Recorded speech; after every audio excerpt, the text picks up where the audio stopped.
Welcome to Die Hard on a Blank, the podcast where we explore the influence of Die Hard on action cinema, one action movie at a time. I'm Philip Gawthorne, and with me as always is Liam Billingham, and today's film is Breakdown. It's Die Hard in the middle of nowhere. We're out here, we're on the plains, we're in the desert. We're not in the plains, what am I saying? We're in the desert, it's very hot. Are you confused between I don't know. reality and fiction? Interestingly, this movie, the main character is from Boston. I noticed the plates. So how appropriate that in their drive to California, we, Phil and Liam, are in California talking to our friends, Justin and Laura Khoo of Cows in the Field in Boston. Hey. Hello. That is us. We are in Boston. Hi, guys. And Hello. We're Where's happy to be Laura? here. Did she disappear? No, she's right there. I've lost Laura a few times on a road trip. It's scary. I've gotten in a few 16-wheelers and just. Do you been guys "Bye." like road trips? Yeah. We I have used some to before fun memories of kids. road trips with my parents we would do these 18-hour drives, and it was hectic.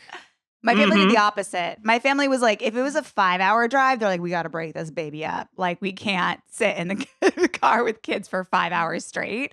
So we'd make it like an overnighter thing and like do 3 hours one day and 2 the next. My parents had no interest in being in a car with us for longer than a couple hours. Those are So. 80s, 90s parents. They're like, I'm not that interested. It's like, it's a few hours. Now it's like, are you okay? Do you need water? What do you need? Anyway, I digress.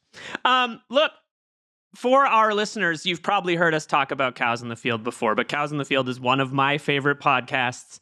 It explores, and Justin and Laura, let me know if I'm getting this right, the philosophy behind mainstream films. That's right. Mhm. Yeah. And it's always insightful and always exciting. And personally, I'm a huge fan for a variety of reasons, but one reason is that you covered my favorite movie of all time, Lars von Trier's Dogville, which is a movie rife for conversation. I know I'm a sick person that I said that that's my favorite movie, Laura. Great I know. movie. It's a great movie. It's one of the great movies, but it's Did not think you were going to say that.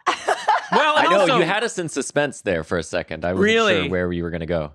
Oh, I love it. I mean, I love all the movies. Aliens, I love that episode. I'm a huge fan, and we're really, really, really happy to have you here. Could we And- do an episode? I'm sorry to invite myself on, but could we do an episode about the philosophy behind my favorite movie, Mannequin, which Okay. I think would be a fantastic yeah. substantive discussion. Put it on the calendar. Put it on we the can schedule. definitely I've do never it. seen it. I've I thought you definitely were going to seen say Mannequin. Vanilla Sky because I found out today how much We just Phil had that loves the film Vanilla Sky. conversation Vanilla off Sky. mic. Are you like We were an talking Abra los about- Ojos Sky and Vanilla Sky, or just kind Vanilla of, Sky? but I've always equated it to, people say that, but it's like it's okay that Jimi Hendrix covered All Along the Watchtower, and it could actually enhance the song. That's how I kind of look at like Vanilla Sky, and it's not a popular opinion. The reason that came up was because we were talking about Kurt Russell in his sort of mid-career pseudo-intellectual phase, of which he plays this character, as opposed to his, the Snake Plissken, era of his career. So that's kind of why that conversation came up. We love your show. We're really excited to have you guys on to talk about this movie, which I think actually does have quite a lot of going on in terms of, if you look beyond the surface, I think there's actually quite a lot of interesting stuff philosophically and psychologically. What are you guys' history with this movie? Had you ever seen it before we invited you on for this? Yeah, I chose it. You gave me the list. I chose that's right. Breakdown. Laura, Oh, right. Laura would not have chosen this movie because I have no memory of watching it. Yeah. You tell me we've watched it together. You showed it to me, and I must have been really tired. I think I fell asleep. No memory. I think I have remembered the first 10 minutes of it, and then it was all new to me. I had so much fun. Yeah, to me, this is a movie that I watched a lot as a kid. I saw it a lot of times on TV. I would dip in and out. It was, it was on playing constantly on Showtime or whatever.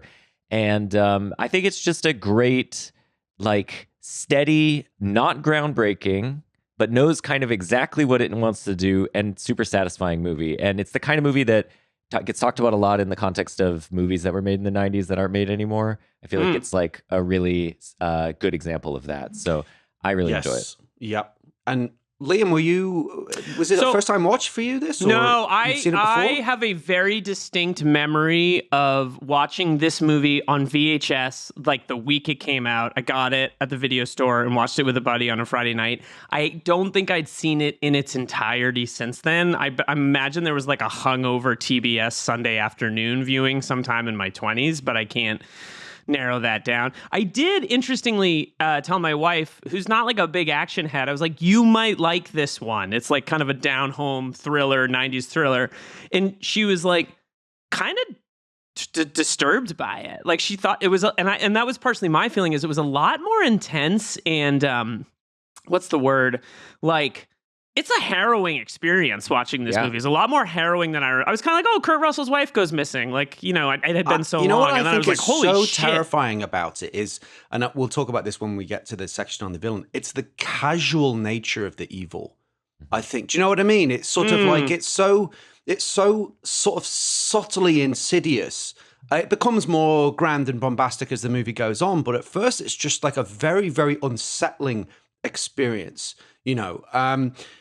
My experience with this movie, I remember seeing, I must have been, when did this movie come out? 97, right? So I think I was about 15, 16. I was on vacation with my parents in some Spanish island, and in the local bar, I wasn't old enough to drink, but that you could go and sit and, have a Coke and they had all the pirate movies had just come out, basically, were playing on video in this bar. So this was a point in my life when I was just gorging movies nonstop. So I was thrilled about this, and these movies hadn't come out yet. And I remember it was like Mars Attacks, Con Air, Breakdown, and Anaconda were amongst the the smorgasbord that I was treated to during that week. And I would just sit at the bar, and I remember just watching this movie and being completely. It just grabs you. It's just such a strong setup. It's just so clean and simple and effective that straight away you're just like, wow, what's going to happen? There's so much suspense. There's so much mystery. What's going to happen? What's really going on? All of that stuff. And it just had me. So I remember seeing it, loving it. I don't think I'd revisited it until I did it, watched it for this. And as I said on X, this movie is better than Citizen Kane. I think it's absolutely sensational. But to your point, Justin, I think you're right on the money. Citizen Kane. I have to. It is. Wait, it's not. It's definitively what are better. you talking about? It's absolutely no. What I mean is like podcast over. It's just as Justin was saying. It's a perfect organism, right? Like of what it is as a mid-tier, mid-budget, star-driven action thriller. It's such a, it just nailed for me. It's such an incredibly crafted example of what it is. It isn't that necessarily that ambitious, but for what it's trying to achieve, it's just beyond a bullseye. So yeah, I love this movie. Right. There's no fat on the movie. It's lean. Yes. It gets into it, and it gets in and out really quickly, and I really appreciate that. And there's no lingering like, oh, what's the next phase of this journey or whatever. It's like, who cares? We dipped in, we went through this experience with these people, and now we're out. And I think that's what's a breath of fresh air in today's movie climate, where everything has to be really grandiose and think very highly of itself. This movie knows it's disposable entertainment, and I really appreciate that aspect of it.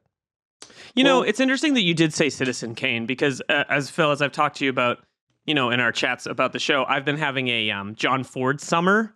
I've been watching a lot of John Ford movies for the first time, and an actual really interesting, and I think a better movie than Citizen Kane, actually comparison for this is The Searchers, which is his great, movie of John Wayne trying to find his niece who's been kidnapped by Comanche. Now that is obviously a very substantive movie, but this movie is somewhat situated in a neo-noir Western kind of, vibe. There's a real trajectory from Westerns to this kind of movie with its sort of minimalist approach, and it's almost poetic in how sparse it is at times. Yes, I think that's the genius of the film. There's an expression I've heard, and I think this came from football, soccer. Simplicity is genius. The more you can distill something down to its core essence, oftentimes actually it's not overcomplicating it. It's actually the distillation to its lean simplicity that is often an example of the art form at its highest level in some respects. So let's talk a little bit about our fast facts. Let's do some fast facts. Fast facts. Just to put this in a little bit of context, Breakdown was released in the US by Paramount on May 2nd, 1997. Which was approximately 4 months after our last film, The Relic, almost 9 years now after Die Hard. Produced by Dino De Laurentiis and Martha De Laurentiis, directed by Jonathan Mostow, who co-wrote the screenplay with Sam Montgomery, and of course it stars Kurt Russell, Kathleen Quinlan, JT Walsh, MC Gainey, and Jack Noseworthy. On an estimated budget of $36 million, it grossed $50 million, receiving positive reviews and gone on to gain a pretty substantial, I think, cult following. I mean, when I did throw up that, I mean, obviously I'm being glib about Citizen Kane, but it did start like quite an interesting, engagement on social media where people actually really dig this movie. And I think you're so right that it's just like, if you were to say to people, how would you describe the movies of the 90s? It's like, look at this. It almost encapsulates everything. And as you're saying as well, there's an element to there's a slight yuppie and peril crossover to this film. Mm-hmm. That genre, this is like a yuppie and peril thriller, but with the volume turned up to 10. But the reason we're talking about this film on the show is because our show is about Die Hard, and some people might be scratching their heads and wondering, what's the connection between this film and Die Hard? What's it got to do with Die Hard? Which we like to analyze in a section called Die Hard DNA. Phil, that was an extraordinary amount of setup for that line. I was like, when am I saying it? When am I saying it? Anyway, this is basically a radio show at this point. So I'll get on with the, the things that I caught, and then I'd love to kick it over to you guys, see if there's anything that you... sorry, we're getting those crazy... we're doing a Zoom today, so we're getting those random, balloons and thumbs up. Justin, I love it. You're this erudite philosopher, but you love, a nice little meme or something that pops up there. Yeah, it was just me drinking my tea here, and then it made... It's just killing your rap. It's killing the rap that it's okay. It's the good stuff. So the first element of Die Hard DNA I would suggest is you've got the classic regular guy caught in the wrong place at the wrong time. His wife is taken hostage by a fiendish criminal mastermind who's motivated by money. Despite being outnumbered and outmatched, this everyman hero battles back against the hostage taker and his ruthless henchman, takes the fight to them. These are all elements of Die Hard. You've also got a couple of other interesting ones. A villain pretending to be someone else to try and confuse the hero, right? That occurs in both movies with the classic Bill Clay scene, here with the JT Walsh character pretending that he is, I suppose, essentially gaslighting Kurt Russell, right? That he's, I've never seen you before and all of that. You've got the police being ineffective, unhelpful, slow on the uptake, and sort of impotent, right, in this way that they are in Die Hard as well, right? Although I think the cop character is quite interesting, quite kind of believable. He's not just he's neither good or bad. Yeah, the Rex Linn character, he's sort of neither good nor bad. He's just like a functionary, So I think that was kind of interesting. So all of which means you have this isolated hero who has to rely on his wits and improvise, using limited available items to create makeshift weapons and all of that. So although, again, on face value, I say this isn't like a Die Hard honor scenario per se, because it's an expansive, more of an expansive movie, I think at its core, husband, wife, criminal mastermind, improvisation, all of those things, and the police's irrelevance to the inability to help him, all of which I would say, that's my argument as to why I would say this is a relevant movie.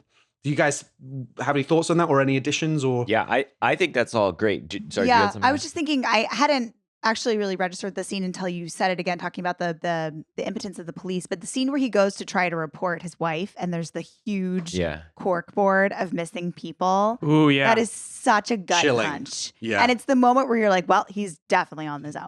Because the way the cop is just like, yeah, I mean, I don't know, we'll put it up there. We'll keep our eyes peeled. Like, he's going to do absolutely nothing, and it feels so hopeless. And it also really feeds into that paranoia later of like, are they in on it? Like, what is going on with this weird town of Hatchet? But yes, that was a really effective scene. It really kicks us off to being like, Kurt Russell's gonna have to do this all by himself. I love that it's named Hatchet. It's like, don't stop in that town. Don't stop in a town named Hatchet. One of the other things I like about it, and I think this just builds on what you're saying, Phil, is that the film highlights his failures. So it's Kurt Russell's character of Jeff, his failures. So throughout, like, just to give a couple examples, he's captured by the villains. Like he escapes down the river, and then he kind of retreats back to spy on them, and then he's captured by Billy or whatever. He's knocked out by Billy. When he also in the bathroom, so in the bathroom of the bank, he goes into the bank, he's got to get the money, doesn't have enough money, he's trying to figure out how to get out of it. You see the desperation on his face as he goes into the toilet and he's like, what do I do? How am I going to get out of this? He pulls a plunger apart to try to use it as a stick, try to hold it, and then he just gets rid of it. I think all that stuff is really, it adds to the sort of everyman suspense of this, in that you see the process as he's working it out. Unlike in a movie where I also love movies where the guy just does it perfectly, like the special ops movie where they just go in and they just kill everyone. There are no mistakes made. I love that too. But this movie really is highlighting his sort of ineffectiveness. It reminds me, especially the scene we just said about the bank. I think one of the producers, I think it might have been Mario Casar when we did our Die Hard with a Vengeance episode. He said, all the Die Hard movies are a guy in a box, and the box can be a building or it can be an entire city, as it is in Die Hard with a Vengeance. But ultimately, it's still a guy in a box, and it's basically, and that's what this film I think has, especially in that scene, like at the bank, where it's like being backed and backed and backed into an increasingly tight corner, and using your wits and your and his courage as well, but his intellect to try and solve a seemingly insolvable problem, So I think that element is a good connection between the two films. I like the idea of the box. So if you think about what's the box in this film, it's the desert. Yes. So he's stuck in the desert. And I like thinking of the desert. There's a sort of a bunch of sort of subgenre of movies of like people on the road getting harassed or whatever, right? And like, what's the like thing that they're stuck in is the fact that their car might break down, or your car might break down, and then you're at the mercy of just whatever happens to be out there. Hitchhikers, truckers, and you could kind of think of it a little bit like the trucker is like the shark patrolling the open waters. Like if you were to think of the water as like where it's open, it's expansive. You're not like, it's not the same thing as being claustrophobic, being trapped in a single place. But it really is, because you can't, once you're there, like, and your boat runs out or your car gives out, you are stuck. And then you're just at the mercy of the elements and whatever nefarious creatures are nearby. Yeah, that's a fantastic analogy, a really interesting way to look at it. It's or space, as well, to some extent, right? Like there's that, it's like the environment itself is a threat at a certain point, and then within that there are these other sort of forces that might be like predatory in some way, or natural. One thing I've been thinking about while you guys have been talking about this is that how this movie is like, if you were to take previous movies that we've talked about on the show and make this in a cocktail, it's like 2 parts Die Hard, 1 part The River Wild, and 1 part Nick of Time. Nick of Time having this sort of beta male that has to become an alpha male to like confront the villains. River Wild has this something similar in that it's this like East Coast person in a fish out of water kind of environment, and then combined with all the Die Hard, the Cracker Jack quality of Die Hard setting, it feels like Massachusetts again in River Wild. So something about that seems to be some kind of shorthand for a certain level of like sophistication, I assume, right? Yeah, like intellectuals, like well-educated. Like the David Strathairn character, was he like an architect or something, right? And he's an architect, something like that. The sophisticated. Do we know what Kurt Russell does in the movie? I can't remember. Don't know if it's ever mentioned, there are no right? details. I kind of love that. They're moving to San Diego. Everyman, So he's a guy who wears polo shirts. I also think if you want to think of the two coasts of the U.S. as like the bastions of the liberal elite, and like where the quote unquote educated, wealthy, suburbanites kind of live. And then the middle of the country as what? It's just like this hellscape. It's like, Yeah. Everything else and you in the have to middle. traverse Fly it, right? over You have to states. traverse it to get from one side to the other. Well, let's dig into that in a bit more detail in our next section, Anatomy of an Action Movie, after this quick break.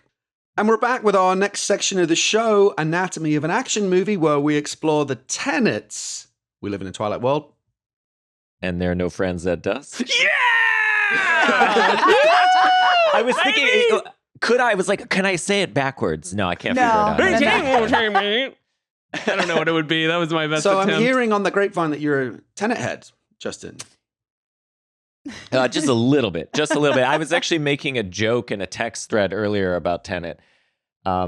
Anyway, I won't repeat the joke because it takes too long to set up. But yes, I'm constantly talking about Tenet in my actual Never life. not talking about tennis. I'm moving to Boston so we can hang out all the time. This Are seals you it. are you into it as well, Laura, or no? Do I love Tenet? Yeah, she's been held hostage. I love Tenet. There was no Oh, option good. for me to love Tenet, honestly, in Excellent. this home. But I do Excellent. legitimately. You're kind I- of like the protagonist. You just had no choice. You just had to do I it. had no choice. Yeah. No. The moment that we first watched it and the phrase temporal pincer movement, or the moment it first hit my ears, I was forever changed. And everyone else that. is like, what are you talking about, And I Christopher was like, Nolan? is this the coolest movie I've ever seen? It might be. Hell yeah. Well, the Back to first Breakdown. tenet of Anatomy of an Action Movie is the premise, and the premise of Breakdown is as follows. So, while taking a cross-country road trip to relocate, married couple Jeff and Amy Taylor, Kurt Russell and Kathleen Quinlan, experience car trouble and end up stranded in the middle of the desert. In an effort to reach a payphone, Amy accepts a ride from a seemingly friendly trucker named Red, played by JT Walsh. But when Jeff runs into the trucker again later, he claims to have never seen her. Jeff then begins to suspect that Amy has been kidnapped and that he may be in the middle of a sinister criminal plot. And the ticking clock is, can Jeff track down Amy before the trail goes cold and he loses her forever? Which is illustrated, I think, so wonderfully in the scene that you mentioned, Laura, about that. When once you see that board and you essentially see, oh wow, if this isn't solved pretty quickly, you will just become another face, anonymous face who disappears into that, that nightmare on of all these lost women on that board. So what I want to ask you guys, we touched on this a little bit, but what I'm really interested in, one of the reasons I was actually, beyond the fact that this is just an incredibly competently made thriller that perfectly encapsulates the sensibilities and the style of filmmaking at that time, what I'm really interested in asking you guys is, what's this film about? What's it trying to say? And what is it exploring about our collective fears? Particularly, I think, as it pertains to the uniquely American landscape that you're just sort of talking about. For me, coming from the UK, it isn't quite the same in the sense of like, you get lost on the motorway, you're not good, you might have to cross a farm or something, but if essentially there isn't that same fear factor that you have here. And I've experienced this myself and like trips to Vegas or when you really see, like, if your car breaks down, you are in a world of trouble. So I'm really interested to kick it over to you guys about what's actually underneath this film. So I have a lot about this, so please jump in at any point to build on what I'm saying or reject, object to it or whatever. But okay, so I think it's relevant that this film, you guys have been covering a lot of 90s films. So you know the period well, and we all lived in the 90s. But the 90s was a time of a lot of economic prosperity in the United States in particular. And I think one big aspect of the film that, again, a lot of 90s films are exploring, but I think this one in particular, and you guys mentioned this sort of yuppie and peril idea. And I think one of the things that this film is getting at is class anxiety around white suburban middle class of the 1990s. So in particular, I think you have this group of people mostly boomers and maybe they're older Gen Xers, who are shifting out of the kind of blue collar manufacturing jobs of their parents in the previous generation into white collar work. So they're becoming, firmly middle class. They're working desk jobs. And there's at least two anxieties that I think this generation is facing. And then this is, I think, the intended audience of the film. So one is the natural anxiety of the newfound wealth that you have just being taken back by the very group that you have abandoned. That is rural, blue collar, working poor. So one of the things we see in the film illustrating this is that the robbers, we see once they go to the barn, JT Walsh's barn, and we see like they've clearly been doing this for a long time. They've been robbing passersby, accumulating tons and tons of stuff, right? And I think that is, and it's the kind of stuff that, I grew up middle class, and like in the suburbs, the kind of stuff that I was very familiar with, cameras. So many cameras and tripods. Exactly. Yeah. Luggage and things, televisions, these sorts of things. I like that that's like the signifier of like upper middle class is that you got like a lot of fancy camera gear. Mostly, I'm sure they're like people who are often on vacation. Yeah, maybe that's why they got all their tripods and stuff. But I also like that they haven't been able to move that stuff. Yeah, so presumably, like if anything of value that they could have sold, they would have sold. Like, but then they're just sitting on like a bunch of Nikons because they're like, I don't know. So that's the first anxiety, which is a natural one. You've come into some money. Now, this film is interesting in that, of course, these guys are in a transition. The Kathleen Quinlan and Kurt Russell character are in a transition. They don't actually have that much money, but they are transitioning. I think of it as like they're sort of leaving that kind of rural stuff behind, and they're moving into whatever they as a group are moving into the sort of white collar work. Okay, but the second anxiety I think is maybe the more interesting one in the film, which is that it's the anxiety when you move into white collar work. What have you left behind? You've left behind using physical labor as your means for earning. So this is a compromise on your masculinity in particular. And I think over and over in the film, that Kurt Russell's masculinity is called into question. So he's, for one, lost his wife, right? That's like the main thing that men are supposed to do by normal standards of masculinity. Protect your family, right? You have to be able to protect your family, protect your loved ones, and so on. Not just provide for them and also protect them. And he's unable to do that, at least in the beginning of the film. But then also when he's lost her, again and again, people ask him or sort of suggest that maybe she's just run off, right? They say like, oh, maybe she's just left you. Again, suggesting maybe his life now has become uninteresting, or he's become impotent as a result of his leaving behind his working class roots. And, even as a further element of this, at the bar, some barfly guy is just like, why don't you check the ladies' room? Right. Which is, again, emasculating, like, you as a man should just walk into the ladies' room because that's where you might find your masculinity there or something like that, because that's where you've checked it. The other woman at the bar, who is later in that bathroom, calls him cowboy, facetiously though. And she says, maybe looks like your wife got away from you, cowboy.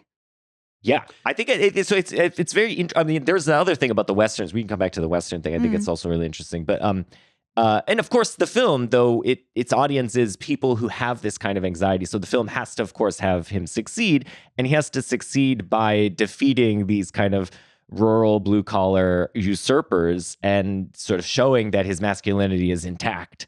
He's still got it, so to speak, even though he has a $30,000 Jeep Grand Cherokee or whatever he's driving. It's a fancy new car and all that. He hasn't lost the ability to get down and dirty with the blue collar work. Well, this is a really fascinating interpretation. I want to sort of just put a pin in the masculinity aspect and circle back to it when we get to the hero session, because I want to dig in on that.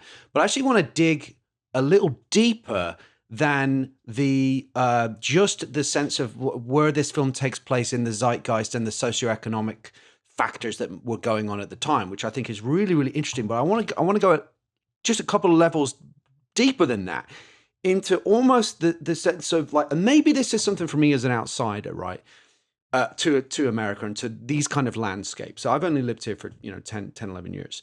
But I think there's something deeply frightening about this space as portrayed in these films. This is part of the lineage of. There's a reason films like I think of films like Duel, right, and Deliverance that are about what happens when you go from a place that is quote unquote civilized, as symbolized off screen by somewhere like Boston or a elite, sophisticated East or West Coast city. And what happens when you go through these parts of America that are not, in quotes, as civilized? That I think there's something much deeper going on. And I think with what you were saying earlier about the idea of Jaws is about Freudian fears of what's underneath the surface. And this idea of what if you go off the beaten track and suddenly you can't see there's no payphones, there's nothing, it's 100 degrees, 120 degrees. And what you have out there is a sort of lawlessness and just, maybe the perception is uneducated people, potentially deeply sinister people. This is a common theme in American cinema, right? Of what happens when the Deliverance being one of the classic paradigms of a group of they're yahoos, but they're relatively sophisticated guys from wherever they're from, Atlanta or something. I think they're from a city. They go to that and they realize this is the real America, right? In quotes. I'm just really interested in you guys as unpacking the deeper Jungian or Freudian collective fear that this is tapping into. But I think it's a uniquely American phenomenon to some extent, if any of that makes sense. I'd just love to throw some meat at you and see if you can chew on it a little bit.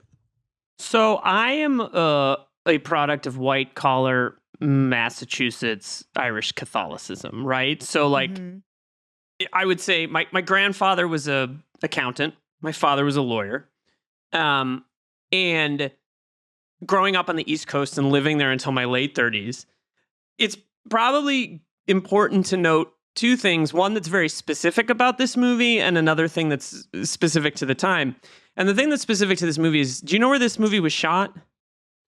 It looks like, I don't know, Arizona or California. Oh, is that right? Wow. It was Okay, all shot in California. Also interesting to note that Kurt Russell was born in Springfield, Massachusetts, and moved to California at a young age, which I think will be interesting when we get into the Kurt Russell. But having moved here in my late 30s, having been an East Coast person, Boston and New York most of my life, and to move to LA and be I'm in the bastion of liberalism, and then to drive outside of LA and be in rural California, as an East Coast person, you're kind of where the fuck am I? Because it is so rural, and so it is the picture of what East Coast people think of as the kind of middle of the country, right? The flyover states, untamed, unstructured landscapes. And I think that a really interesting interpretation of this movie from maybe a Freudian or Jungian perspective is that maybe underneath Kurt Russell's kind of everyman trying to fit in is this deeply held resentment, because I think there's some of that in this movie. I think there's this sort of I'm from the East Coast. I'm an upwardly mobile middle-class person, and I'm in the boonies, right? And those two will never meet. And that's obviously rooted in American history. The other thing is that I'm reading John Ganz's book, When the Clock Broke, which essentially attempts to draw a line between the conservative movement now and the conservative movement in the early 90s, right? And, people like Pat Buchanan and Sam Francis, who is a white supremacist writer who imagined a pre-globalist America where individualism was the key, underneath it is pure, disgusting, unabated racism, right? But there's intellectual thinking about taking back the country, America first, all this stuff. And it's significant to me that this movie comes out when Bill Clinton is the president of the United States, and the Clintonian, Bill Clinton being this shucks, Arkansas kind of president, I'm rural poor, I know black people. He really is the beginning of, not the beginning, but certainly an example of the kind of pushback that a conservative movement would have against kind of a liberal guy who's also kind of Southern and represents this kind of middle American value. I think there's like a confusion of the Bill Clinton identity, and there's animosity on him from both sides. And so the fact that there's like this, I think, a deeply held resentment at the core of this movie about East Coast, West Coast, and the middle of the country. And also, to come back to the California thing, the like middle of the country, at least on the West Coast, starts the second you leave LA. Like the second you're outside of LA, you're like, this is completely different. I'm not criticizing it. It's just, it's wild how different cities like Boston, New York, and LA feel from the rest of the country. Yeah. I mean, to connect to some of the threads that we have going on here, I mean, when the individualism the sort of rugged individualism that goes with kind of rural expansionism or sort of American expansionism and that kind of thing, is that you're away from other people, right? You're away when you're expanding west, as this film is a Western in a way, because it's a man going west, out west, and he's sort of like he doesn't encounter. He encounters a native population in some sense, right? But in this case, this is the people who just happen to live there. But he's unfamiliar with that territory, and he's away. He's at sea in part because he's away from the things that he relies on as a city folk to get by, namely, infrastructure and that sort of thing. And he puts his trust and faith in the institutions, as one would, like the police and that kind of thing. Mm-hmm.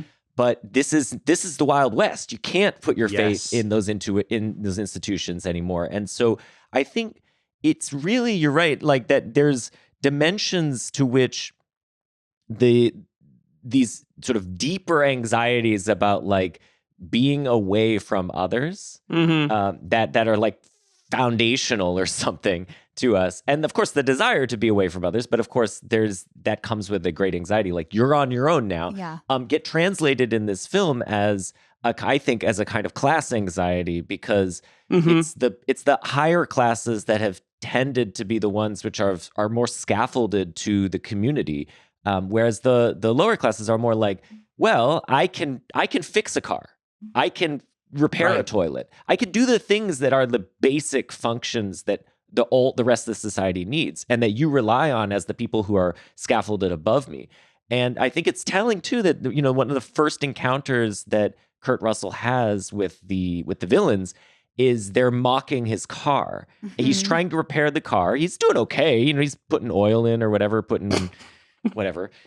But that it's the car that actually breaks down. Of course, they're the ones that do it. They sabotage the car, but it's his inability as a city folk who's not comfortable with that to fix the car on his own that leads to the very all of the problems. So I do think that so I think it's like both kind of simultaneously, because this is a film I think ultimately about that the fish out of water of being somebody who is reliant on others, of which I know very well. I'm very reliant on others. My car actually broke down when I was up in Dartmouth a week ago, basically.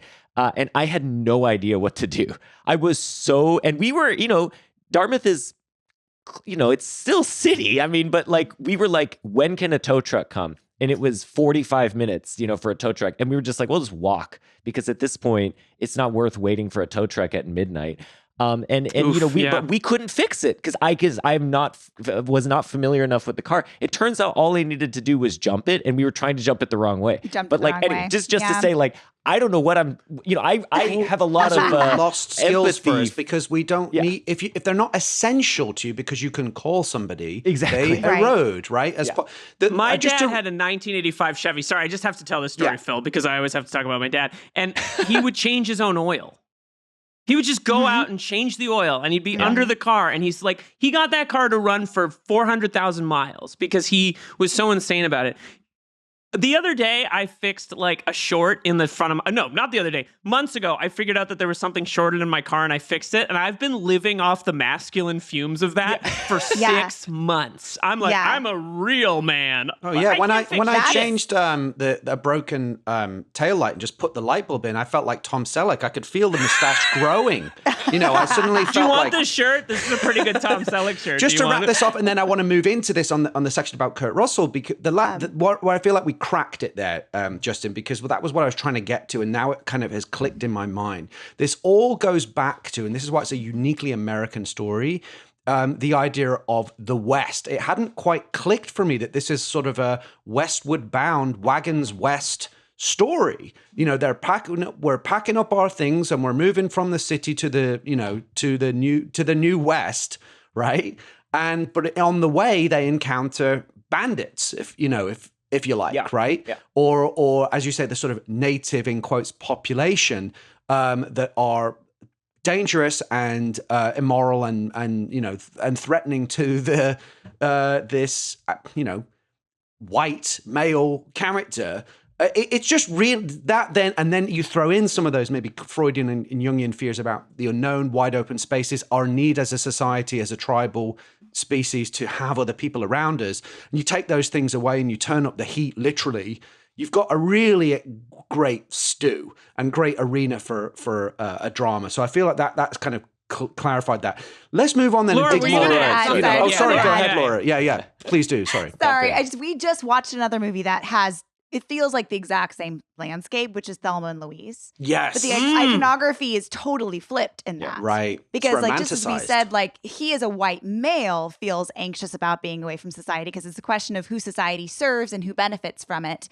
And for him, this wide open space and this disconnection is terrifying, like your net falling out from underneath you. And for those two women, it's like they're finally getting they're getting into open spaces away from the prison of patriarchal domesticity.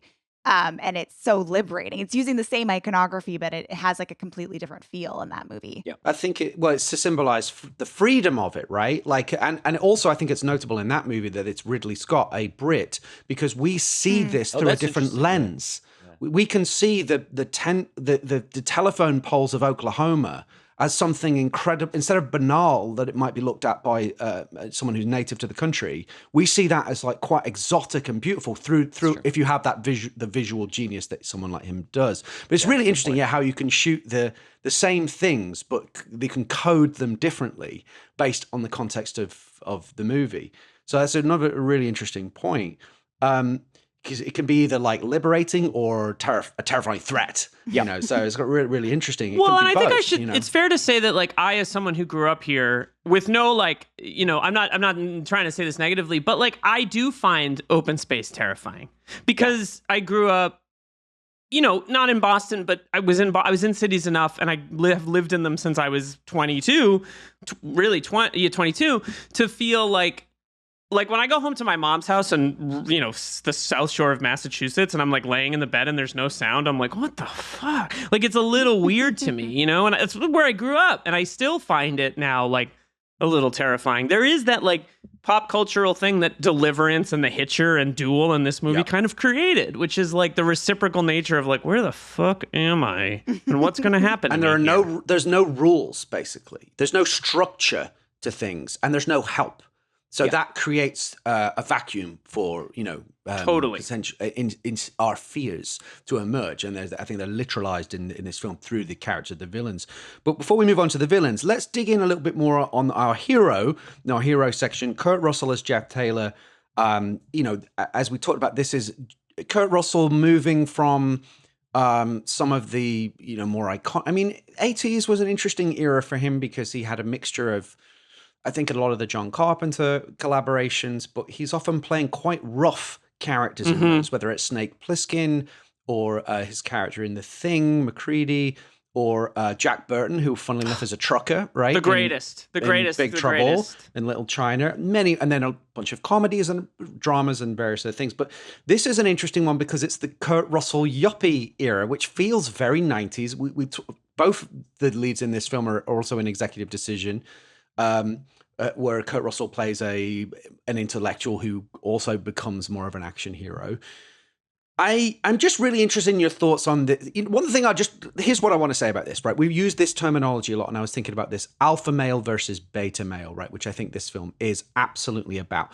But I hate this terminology because I feel like the idea has become a precept that we've all accepted, that being a beta male sounds as if you're somehow lesser. Because what it means to me is, do you mean you're not an aggressive arsehole who's like trying to bully people and intimidate them? And and we're supposed to accept the idea societally that that's bad and that you're a step down from the alpha males who do MMA and can beat you up, but like me. It's like, but that, yeah, like Liam, who's constantly bullying me and threatening me with showing me his big muscles all the time, and it makes me feel insecure. Right? I don't know. Do you know another Liam? The point is, but this is tapping into these insecurities that exist between the physical skills that in some cases are still absolutely necessary, especially in an environment like that, being able to fix a car, whatever it might be, versus the more civilized. It also almost reminds me of Heart of Darkness, some of this stuff as well, right? A savage, untamed landscape versus the perceived, intellectual people that then go into that world and have their ideas about the world challenged in some way. You know what I mean? But anyway, I just think that's really, really interesting. This film is clearly exploring that idea of that male insecurity about whether alphas feel insecure because they don't have the money or the Ralph Lauren polo shirt or the Benetton sweater for the wife, all of that. So the materialism that's referenced in the film and the fancy car, they feel insecure about that. So it's manifested through intimidation and violence because they have that advantage. So I think the tension between these two perceived forms of masculinity is kind of at the core of this movie. I'm just interested to hear your thoughts on this character, Kurt Russell, what it's conveying to you, etc. I just wanted to thank you for confirming it. He was saying Benetton. He was Yes. he was saying it funny, right? He's like Benetton, The and that's Benetton why sweater, yeah. that he Benetton sweater, and references. the joke is that the bartender says interprets it as button Buttoned down. up, yeah, something like that. Yeah. Right, because again, like, Not a what bad- kind of dude knows what brand is? And that's also very unhelpful. If I was like, she's wearing a Calvin Klein top, like, Completely unhelpful. how would you? What does that it's mean? pretty rubbish description. But it's like weird because like I don't know, like Apparently does it's this important movie to this fucking character. hate everybody? Because like no dude would go into a bar and be like Benetton, and then like the flip side is no bartender or whatever manager of a diner is going to say button down. Like it's so contrived that like when I was watching this, I felt like this movie is deeply antagonistic towards the middle of the country, but it's also kind of antagonistic towards Kurt Russell. And I'm just curious, like, does Jonathan Mostow, is he like a nihilist? Does he hate everybody? Like, Yeah. what's his? It's just I don't know. It's just I as a think side note. there's equal maybe blame on both sides, at least, if maybe he doesn't hate everybody. But I like that moment too where he says like, oh, the donuts are probably gourmet and for Right. for this part of the country. I was like, oh, that is really Yeah, rude. well, there's this certain elitism, and I think it's Yes. important that the characters have that elitism because it's it shows that they are truly not in their element. I have a question for you guys about Kurt Russell because I think he's too old for this role. I love him in this movie. I mean, I've known him. This is the movie that I knew Kurt Russell from. Again, I watched this tons when I was a kid. But he's 46 when this movie is made. Huh. And Yeah. the characters seem like they should be in their 20s, late 20s. or like 34. Or Not early that there's- 30s. Not to make any assumptions about everybody's circumstances, but they don't have children, right? They don't have like, children. Seemingly. They got Which is- 5,000 in the bank. They don't have very much money. There's like a big career starting shift over. that's happening. It really feels like they should be younger. Now, here's just to give you a sense of where you could have gone with this. I think it's, first of all, no shade on Kurt Russell. I think he's amazing. But suppose this had been Ryan Felipe, or suppose this had been, or even Leonardo DiCaprio, someone who could play like a kind of entitled brat who has to be schooled by someone like JT Walsh and then like comes around again. It changes the dynamic I think in an interesting way Your because relationships would be different. Kurt Russell and JT Walsh are not that far apart in age.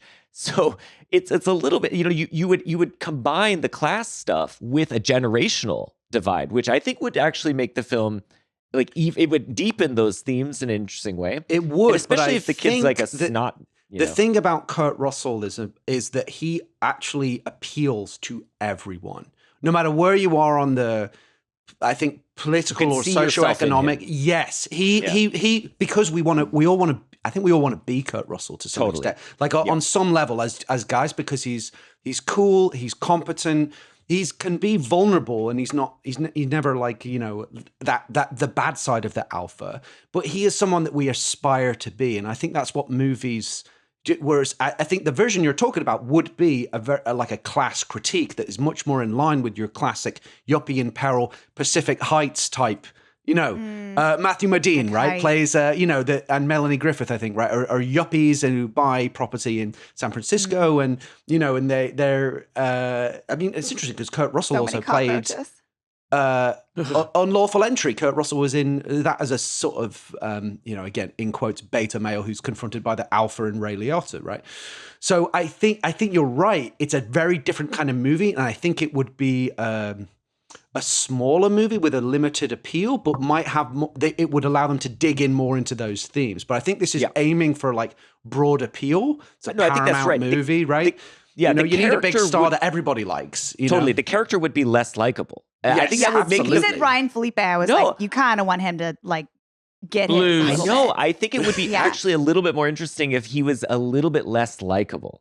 And you add some empathy for these, because you do get a little bit of empathy for JT Walsh when he goes home and he's got a family and kids. And then you have a kind of very small home invasion film when Kurt Russell goes in there with the gun and he's holding them up. I mean, I actually think like... And the kid's crying. And the kid is crying. Like you would be playing with the audience's expectations and sympathies in ways that I think would deepen it. Granted, I love this film. I'm not in no notes, but I'm just saying. One thing just on this, and then we can move on unless you had, sorry, it looks like you were going to make a point, Liam. One thing I think is really interesting about that is that Kurt Russell himself said he thinks this is one of the most obnoxious characters he's ever played. Totally. That doesn't come across though. Yeah, that doesn't, so because charismatic. he is so charming and likable and relatable. What's smart about it is that you can feel his desire to not be talking to. Like he is the critique of the East Coast elite, because he is like, yeah, my car broke down, but he's like seething with like frustration at the people around him because he thinks they're fucking idiots, right? Yes. Like, as a side note, I think one of the interesting things about the choice to cast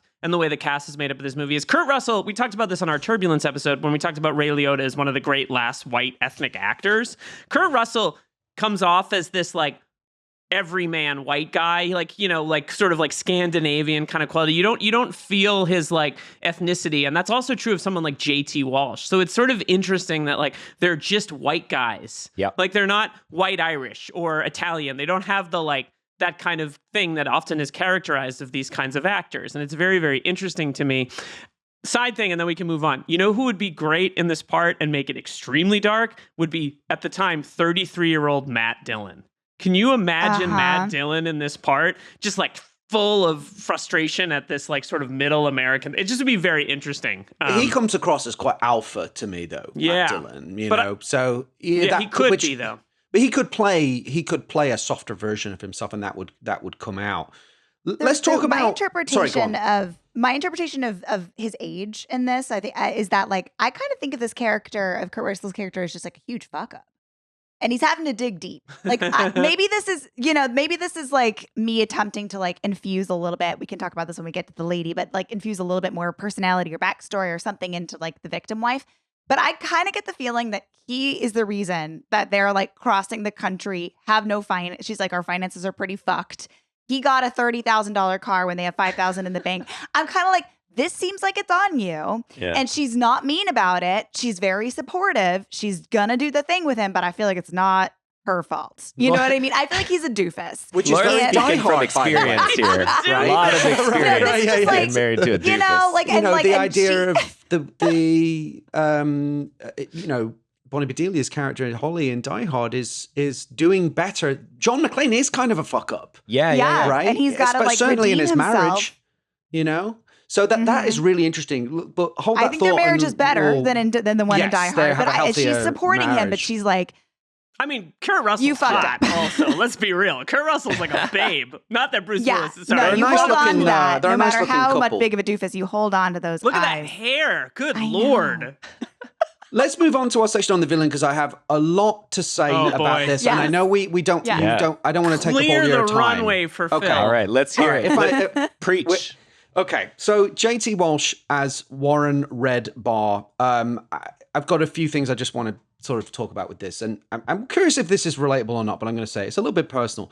I really, really love this actor, and I was when we were doing this episode, I was trying to sort of process why is it that I feel this intense, intense feelings about him. I think it's also partly because he died so young, but. So when I was one of the first thing I ever did is I've dabbled in acting. I'm not an actor. I'm a writer, but as probably many of us have dabbled in it when in my youth. And the first thing I ever did was a production of David Mamet's Glengarry Glen Ross, playing the role of John Williamson, right? Who is the sort of malcontent office manager who is a bit of a self-server and is kind Who of... is that in the movie? In the movie, it's Kevin Spacey. It's Kevin who plays that Spacey, part. okay. Okay. Now, that role was originated by JT Walsh in the original Chicago production and then subsequently on Broadway. And I also wrote about this as part of my dissertation. My dissertation was about American business movies and what were they landed on their like political spectrum, as whether they were pro or anti-capitalist, so Wall Street, Working Girl, Company of Men, things like that. So I did a deep dive on Glengarry as part of that conversation. What's it saying about capitalism? Anyway, JT Walsh was on the cover of this magazine, of this book that I was reading. It was like an academic book as the Williamson character. And I've always had this thing, and I don't know if you can relate to this at all, but it's like, I feel like if you've played a part in the history of like theater, whether it's in front of 3 people in a furniture store or on Broadway, there's some kind of cosmic connection you feel to the actor because they've played the same part, especially if it's a somewhat of an obscure part like that. It's not Romeo or Hamlet or necessarily, although that has the same validity, if not more, perhaps. But for me, so I always had this sense of like this weird thing where I like we have some distant weird connection because we've done the work of playing this part.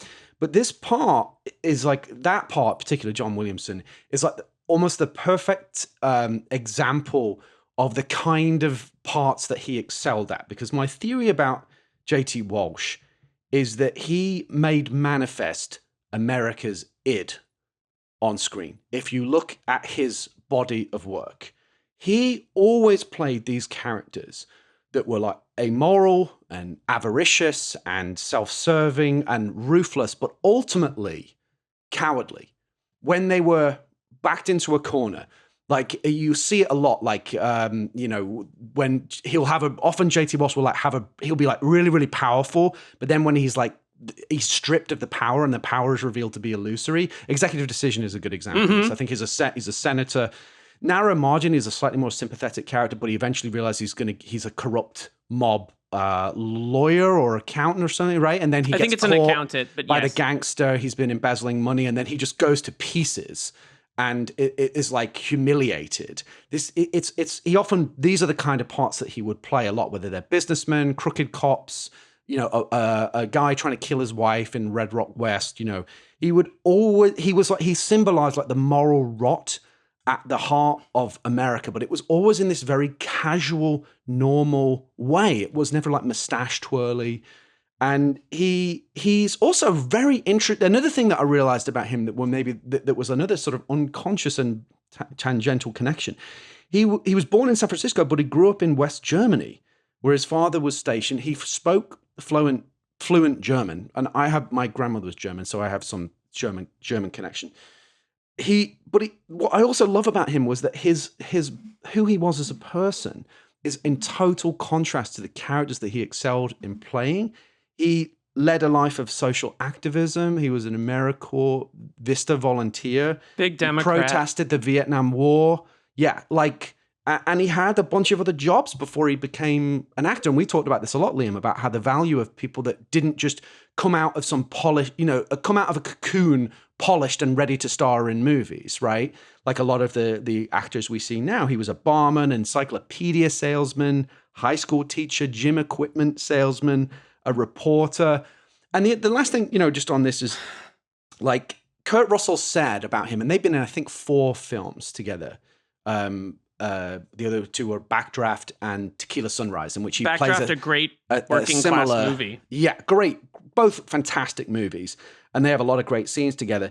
JT Walsh described him as flawless. So there's nothing phony about him. There's nothing fake about him.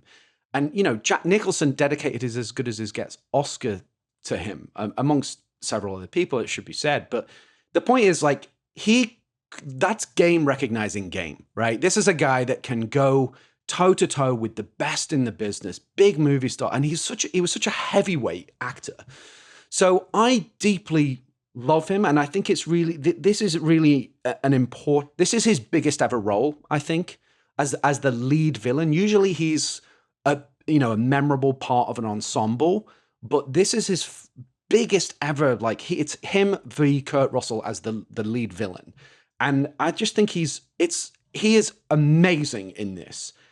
He is so great. So anyway, I just sort of wanted to, especially if an actor, we've lost them and so early in his life, it's just nice to be able to talk about him and beyond who he was on screen as well. And some of the other wonderful things that it seemed like he did in his own life. So yeah, like your thoughts on him, his performance, your favorite JT Walsh performances, and just what he might mean to you, and where you kind of intersect with this kind of like low key American icon. Yeah, there are many that I haven't seen, but this is my favorite. And in part, I mean, I think he was a very selfless actor in the sense that he was willing to just disappear into these roles, play roles that were sort of most of the paying audience wasn't going to remember, but like do them selflessly and do them well, and then for the people who do care, like yourself, and are paying attention, just really marvel at. And I think that is the definition of a great character actor, and I think he was an incredible one. I mean, I think this movie in particular, I mean, this is not like stunt casting in the sense that this guy isn't like a truck driver or whatever, but you could have fooled me. If you had told me in 1997 or 8 when I first watched this movie, yeah, that guy was just an actual truck driver, I'd be like, yep, that seems right. He seems like exactly that guy. Yeah. Like he looks and sounds exactly the part. And I think that's really incredible. Yeah. He reminds me of Philip Seymour Hoffman's, maybe like in the physicality, or he's like the mercurialness. Like when he shows up, when he comes back, when you see him again and he's like, I've never seen you before. And he's so believable. He's not twirling his mustache, just as you said, Phil. Like he does. Like I totally believe that could, it almost like took me a second where I was like, you actually start to doubt yourself. He's that good. Yeah, I'm like, maybe Kurt Russell's wrong. Or like, are there twin truck drivers? Like he's so, he's so compelling and believable. He's not menacing throughout this whole movie. He's very able to switch it on a dime. But then when he's menacing, he's very menacing. You know who else was born in West Germany because his father was in the military? Bruce Willis. Which is an interesting note. But yeah, I mean, I think that the only thing I'll say, and then we can wrap it up, is that I think that this is a guy who can do nothing on camera and be absolutely unbelievably compelling. Yes. And that is an underrated quality. And yeah, I totally agree. And it's I know what you mean about actors who've played a part. You know the British actor Stephen McIntosh? Yes, yeah. He played was Sebastian. in my film. Really? Yeah, he was in Modern Life is Rubbish. I have that with him because he played Sebastian in Twelfth Night, which was the first Shakespeare I did in college. So I totally understand the that affinity. I wasn't sure if I was out on a limb on that. I had something similar with Michael Maloney, who played Rodrigo in the film version of Othello, and I played that part. Should we all do Shakespeare together? Let's do a play. Let's go. Let's do it. I actually want to. I'm trying to talk Phil into it. Just a couple of seek out some of JT Walsh's other amazing parts where he's actually a slightly more sympathetic character, which are different. One of which is his uncredited cameo in Outbreak, which I believe could actually be an actor's monologue for auditions, because it's basically him just doing a 5-minute monologue about the moral complexity of the situation that they're in with the outbreak of the virus, and he's a more sympathetic part in that, and also he plays Ehrlichman quite sympathetically, surprisingly, in Oliver Stone's Nixon, which is a very human, tragic character. Let's move on and let's talk about the lady. We touched on it a little bit, but Kathleen Quinlan as Amy Taylor, great actress, great performance, great career. Apollo 13 being a career highlight. I think she got a nomination for Oscar nomination. She's great in that movie. I really like the ease, to your point, Laura, of the early scenes that they have together, where unlike some of the other Die Hard on a Blank films we've discussed, they clearly seem to have, even though there's obviously some dysfunction there, it's a good marriage, it's a good relationship. They're not emotionally estranged like in Die Hard or The River Wild, where the husband and wife are, or True Lies as well, actually, at the beginning of the film. Just interested in you guys' thoughts on how she fits in as an actor and as a character into this seems piece. Smart. I mean, for the most part, she's not in this movie, and she's in some various forms of boxes off screen, so we don't really see what her experience is. But here's what we do know: she thought quick. She was like, "My husband's a donut king, and we have 90,000 in the bank, right?" And like, she's keeping them both alive, and she telegraphed like they have that like strong brilliant connection. Writing that. Yeah, it's great writing. They make sure you get it because you see the donut traveling down the hill, like traveling down the river a few times. But like, when he has to come up with the number in his bank account and it has to match hers, like that was some quick thinking, lady. She's smart. She's keeping it all together. She's holding it down in her various boxes. Wow. Oh yeah, I like the idea that they make a version of this from her perspective, and it's just called Various Boxes, and it stars Kathleen Quinlan. Buried with Kathleen Quinlan. Die Hard, right? Man in a Box. This is Woman in a Box off screen for the whole Totally. run. It's like kind of an art film. He's special. Yeah, I think she's great in it, and it's important that she makes such a good impression as a character, so believable, so likable, so smart, and in the short amount of time that she has before she's whisked away, and then ultimately it's her that gets the last word, because it's her that actually pulls the thing to end the nightmare and give JT Walsh's comeuppance. Certainly not a damsel in distress, which is the best thing you can give someone who only really has about 15 minutes of screen time. But at the same time, movie. She's not Ellen Ripley, right? Like, it's a very believable. She's not like some gung-ho action heroine, right? Like, it's just very, very believable. She is victimized, but she doesn't come across as a victim, I think. Mm-hmm. And she's really great in it. The action in this film, just very briefly, it does go into fifth gear, as it were, it goes from a quite realistic thriller into kind of a crazy, Hal Needham movie for the last 10, 15 minutes with some of those stunts. But I think it's brilliantly done. It is a slight tonal, My wife checked out. She was like, this has gone too far. It's gone, it does get a little, it becomes a bit of a different movie. It gets a little big, but it's solid, muscular, practically shot. That may or may, I can see why some people might kind of disengage. Phil, who shot this? Do you know? I'd have to pull it up. Sorry, I don't have the info at my fingertips. Usually I do. Just curious. Out of Act 1, 2, or 3, Jess, what was your favorite? That's a good question. I like the bank sequence a lot. I think that's really fun. Me too. That's also my favorite. It's smack dab in the middle. Yeah. Because we had to pause there for because you had described the first the parts based on how much Jeff knows, right? Yeah, you could think of the movie as this is just, if you want to think of it as a screenwriting 101 type thing. It's structured in by how the relationship between what Jeff knows versus what the villains knows. So he starts out knowing less. Then in the middle, they know the same, and he's able to sort of get one out on them. And then in the end, the roles have been completely reversed, and he knows more than them because he's now spying on them. So it's just a nice, very straightforward 3-act structured around the kind of relative knowledge. Yeah, and great dramatic irony. Go ahead. Yeah, what I like too about that middle section is because Billy plants it in our minds that maybe the police are in on it. We don't know. And Jeff doesn't know in the middle. He knows about as much as the villains do in terms of what their plot is and what their goals are, but he doesn't know who's involved and who's not involved.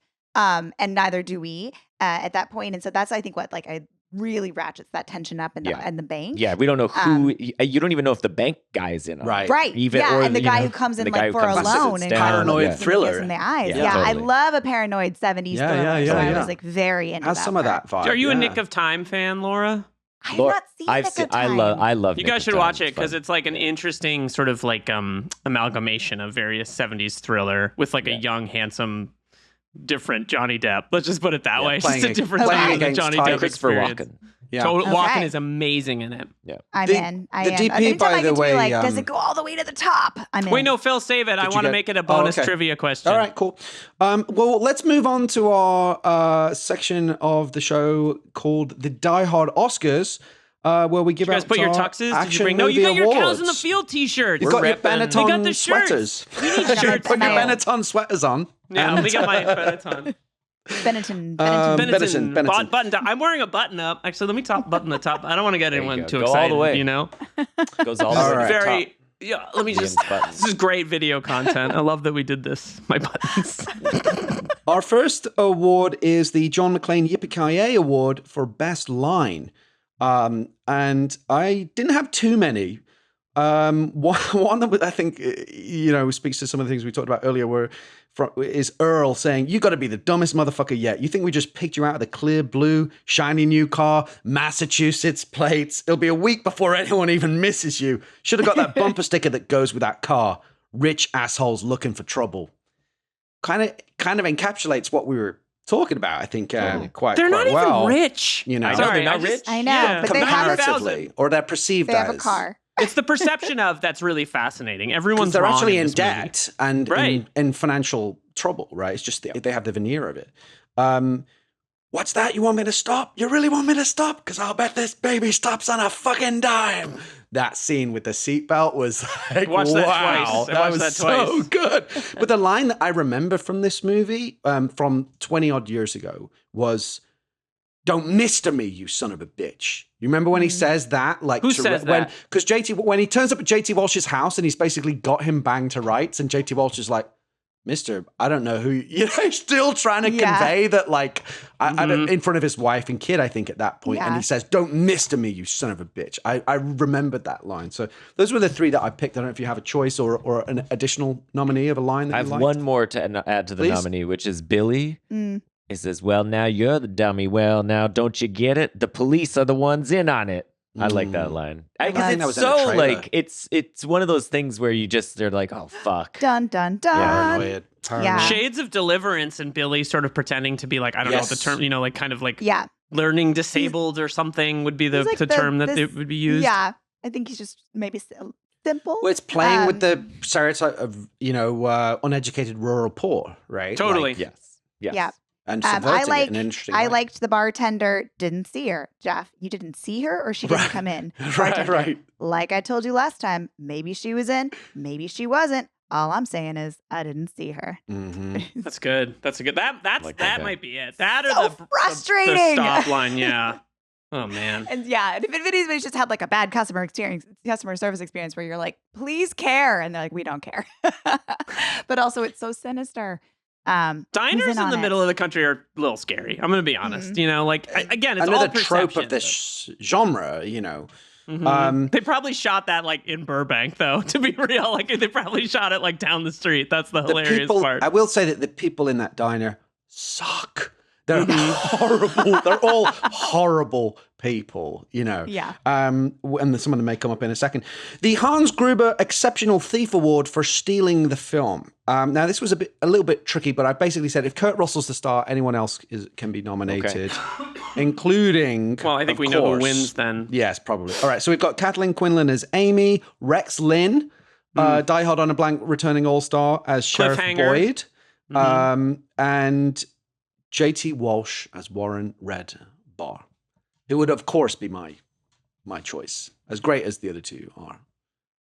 Yeah, I Do you have mean, a pick? yeah, JT for sure. But Yeah, I JT. also, I actually do think the guy who plays the bartender is really good. Mhm. Well, he's going to Mhm. come up in a second. Just yeah, that guy is yeah. That was a very every scene that guy's in, I think, is incredible. He also just feels like they just went to some place in whatever Hatchet or wherever they are. What is the name of Bailey's? What's this bar?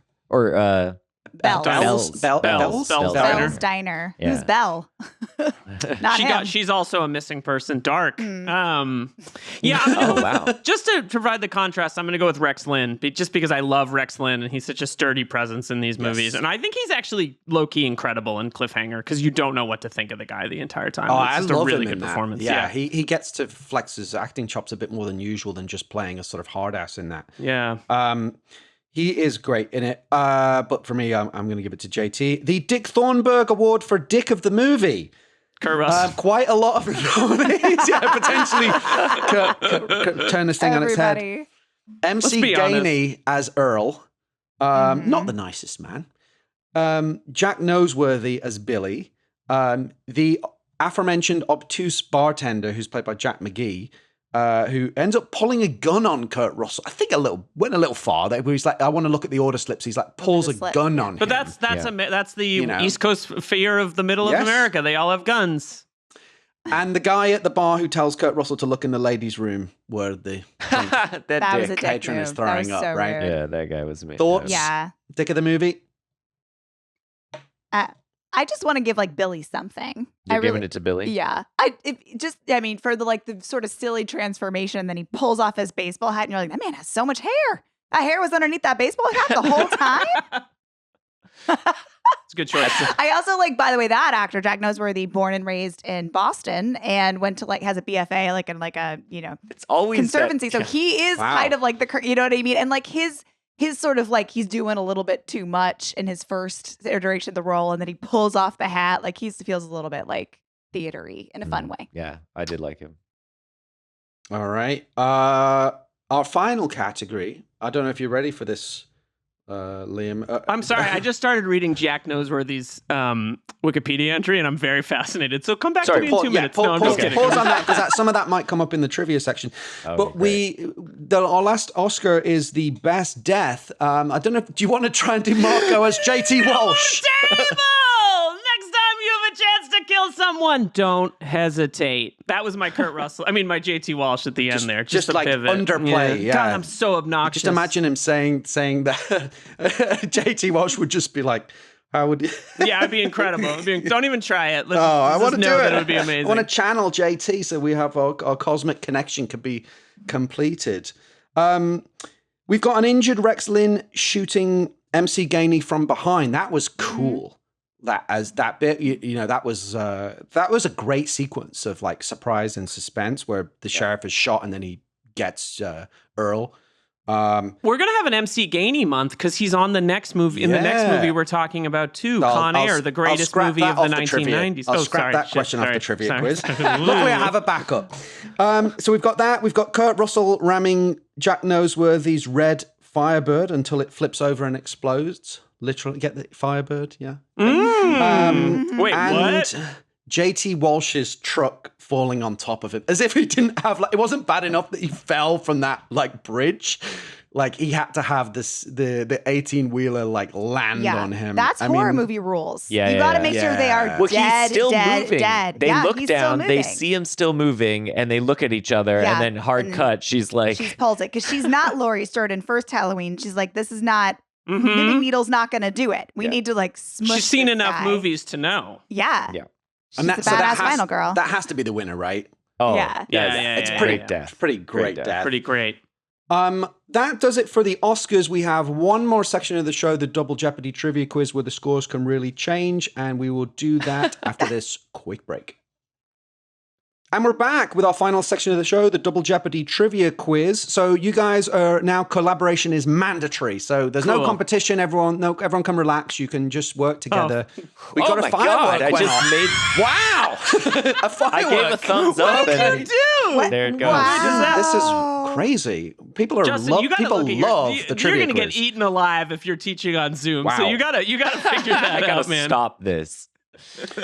Okay, so you get one clue. You can work together and you can discuss it to crack these. Question number one. This is why I just wanted to stop you.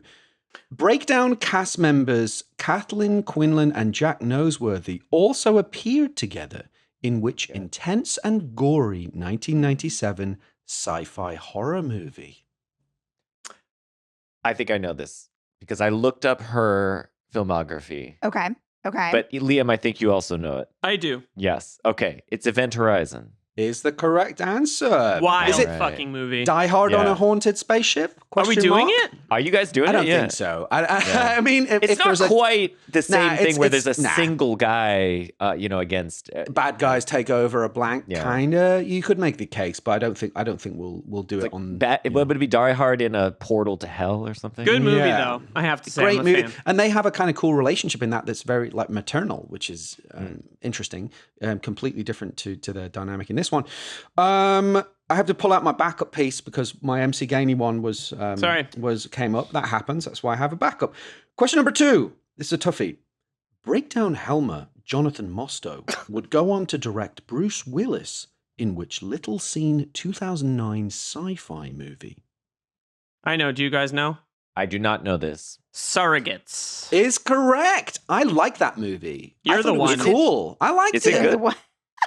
I thought it was cool. I haven't seen it since it came out. I remember not loving it, but again, it's 2009. Yeah. Yeah, and okay, this is an interesting one. For our final quiz question from Convoluted Corner. I hate that. Question shit. number 3. Prolific character actor Jack McGee plays the unhelpful barman in Breakdown, one of an astonishing 224 acting credits. Name them all. we'll take as long as it takes. Your heart No out looking at is your phones. over. In which iconic action movie franchise does McGee appear in the role of a carpenter in 2 different sequels? Oh God. A carpenter? I can hear some clicking, Liam. Yeah, I'm- because I need to look at a picture of Jack McGee. I'm not going to look at his credits. I promise. I just need to see. Okay, his yeah, photo. I All like I'm gonna closed say my is- laptop because I was like, No, I'm yeah, I'm not. not This looking- won't count as a clue, but Liam, you Okay. should know this. And you'll kick Is- yourself if you don't. get it. Liam, Sequels. if you don't have it, I will be open to a clue because I'm not. Yeah, no, go for there's the no clue. way Go I'm for the gonna clue. get this. We're gonna God phone a damn it. friend. We're gonna radio our power. The clue is this series of 4 action films were all produced by Joel Silver, and all 4 were directed by Richard Donner. He's just walking God away. damn it. Oh, Liam got You it. remember Okay, now? I don't know. It's Lethal Weapon. Is Of correct. course he's the carpenter. And Ah. so the thing is, in my head, I'm like, it's this guy. Yeah, he's the nail gun guy in Lethal Weapon 2. Because Danny Glover's house is always getting destroyed, and this guy always comes in and fixes it. So it's kind of a funny in-joke. He's in 2 and 3, right? Yeah, that's right. That's Yeah. right. Yeah. God, ugh. Let's go watch So- Lethal Weapon right out. I'm going to go watch all 4 of Sadly, them. I've not seen any of the Lethal Weapon sequels. Oh, you know what? Yeah. They're Oh. all good. It's amazing. Okay. They're all good. Even 4, Phil. I don't care what you think. I love 4. I love 4. I love good. them all. Okay, good. 3 is good. my favorite. That's crazy. That about does it, as I now Wait, seem to start very saying. quickly. Here's a fun trivia question we'll just throw there. The DP on this movie, Douglas Milsom, was the camera operator on 3 films made by one of the great auteurs of the 20th century, and then was the DP on one of his last movies. Can you guess who the director was? There's a clue available. I actually know this because I just looked it up, so I won't say. Hmm. Wait. So one of the Douglas great Milsom directors shot this movie. He was Yeah. camera operator on 3 films made Camera by an operator. American director who mostly worked in the UK. It's sounding Kubrickian to me, but Do you want to? is it Kubrick? It's Stanley Films? Kubrick. Yeah. Okay, That's okay, correct. Wow. So he was the camera operator on Clockwork Orange. Barry Lyndon, who's, one of the Wow. great looking movies ever made, and The And Eyes Shining. Wide Shut. And he DP'd Full Metal Jacket. Okay. He did not do Eyes Wide Shut. It looks like he was busy with the Dracula sequels at that time. He also shot Robin Hood, Prince of Thieves, which is a beautiful looking movie. So very talented. Very DP. cool. And he was the camera operator on Last of the Mohicans. So this guy Wow. is legit. Pretty, Yeah. impressive. Legit. Pretty impressive. Wow. Pedigree. Thank you guys so much for Yeah. being here. Tell us what's coming up on Cows in the Field and what you guys have going on.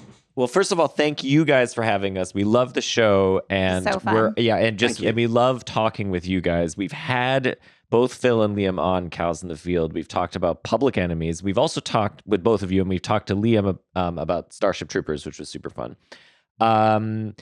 Coming up, we're doing sort of Fall of Terror right now. So we're just doing a bunch of sort of scary movies and various types of scary movies. So we're doing Alien Romulus. Well, sorry, I'll just list all of them. We're doing Altered States with the Hit Factory guys. We're doing Alien Romulus with Scout Tafoya. We're doing I Saw the TV Glow with Emily St. James. We're doing Death Becomes Her with Sean O'Connell.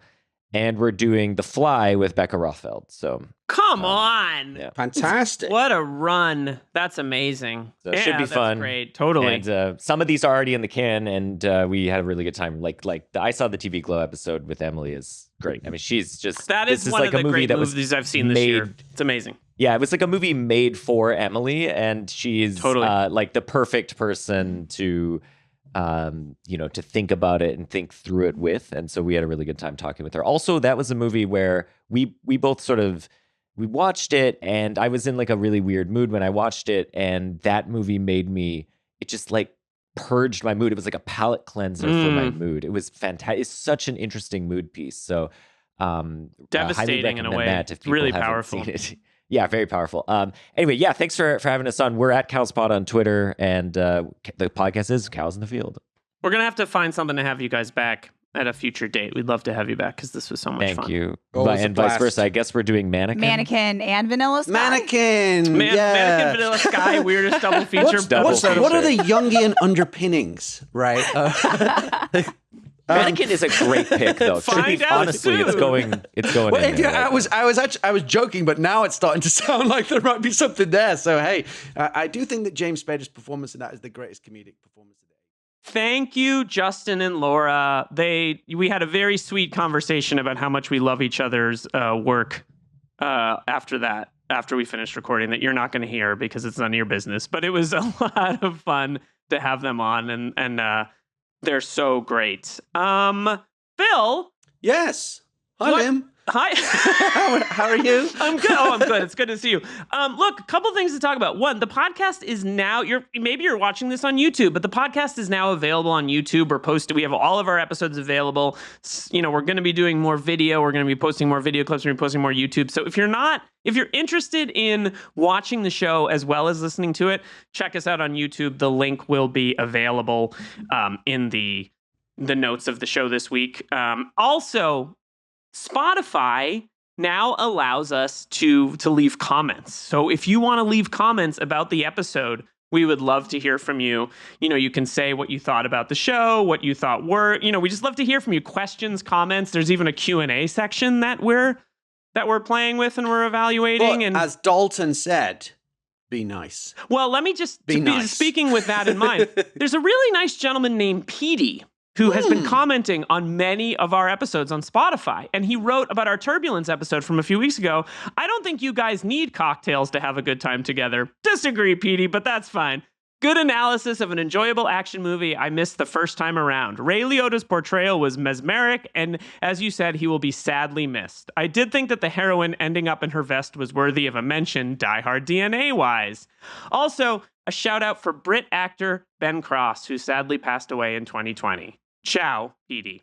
Thanks, Petey. We love to hear from fans. Well, there's a little plot twist about that, but I thought I'd let you complete that before I said anything. There's a little sting in the tail about that, because that's my dad. That's my dad. Wait, that's your dad? Yeah. We thought we had another fan, but it turns out we still only have the one listener. Amazing, though. That's so But yeah, great. I wanted to make sure that he got his due there, because I didn't know that he'd written that much, but he had said that he's been commented a commenting bunch. he's commented a bunch, and they never came up for whatever because reason. to be honest, on Spotify, you I couldn't don't see pay it. attention that much to it, as much as I should be. But that's really cool that he did that. Thanks, Dad. You're the thanks, best. Phil's dad. Jump off, but jump in and keep listening to the show. Another person who's commented a lot on Twitter and social media is Bill Bruns, who follows us on Twitter and comments. And he wrote something Bill. a few months ago about his idea for a podcast called specific. This is like Philcore that he calls Fugitive on a Blank, which is just movies where Tommy Lee Jones is chasing people. So U.S. Marshals, The Hunted, The Missing. And it would let you cover outside of that enemy Double of the Jeopardy? state, Most Wanted, Born, Double Jeopardy. That's a great idea. Isn't it That's a great a idea? really, really great idea. Maybe we should consider it for, I don't know, a potential subscription fee that we're talking about doing in the future. I don't know. Interesting, maybe because we- U.S. Marshals was one of those ones that was like right on the bubble as to whether it would kind of qualify or not. But I love that movie and I really want to do it. And I love that love movie The too. Hunted. Love I've The never Hunted. seen The Hunted. That's Oh, a it's Friedkin great. joint, early late period Friedkin joint. Late era Friedkin, fantastic. I'm going to say something controversial here on this show. I love William Friedkin. Just kidding. It's not controversial at all. What are you talking about? So look, I think what we're going to start doing here is we're going to start posting our Dick of the Movie, our categories, so people can vote in if they want to. So that's something we're going to start doing. We're still on X. Phil, you have some kind of sponsorship deal with X now? Is that what's going on? You have a fleet of Cybertrucks parked outside your... I hate it so much. No, I have a question. What is your power bill every month to charge these Cybertrucks? Well, Because it's between the Cybertruck and the Die Hard on a Blank lab. You know what it costs to keep that thing running. Yeah. Right. With all my contraptions, it's pretty. That's why you're sizable. writing like 10 My Marvel movies power right now. Invoice is substantive. You know, we should submit it to. Maybe fans could pay your $40,000 a month power bill. Yeah, you guys should pay for my you for my guys- bills. Come on. If you want this quality content. We are on X, Die Hard OAB. We are on Twitter. We are on Instagram. We are on TikTok. I'm playing with that. I posted a video myself a week ago. I'm going to convince Phil to start doing some TikToks too, whether I can talk him. He's not moving his head around. I've been learning my Gen Z slang so that I can fit in. Hey, what's up, kids? The last thing I just wanted... guys. Hey, guys. I just wanted to say is that something that has come up recently, or is that 2 people or 3 people in the past week have... a friend of mine, Sean Mannion, listener to the show, texted me and is like, I love the show. Are you guys going to cover Dread?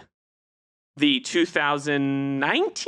No. When did Dread come out? Do you know? Oh, 2012, I think. 2012. And then we got an email from Ryan Holmes, who's reached out before, and he said, this might seem like a stretch, but also not completely stretch. Dread. It's Die Hard in a cyberpunk dystopian future. We're absolutely going to do... It's always been in my...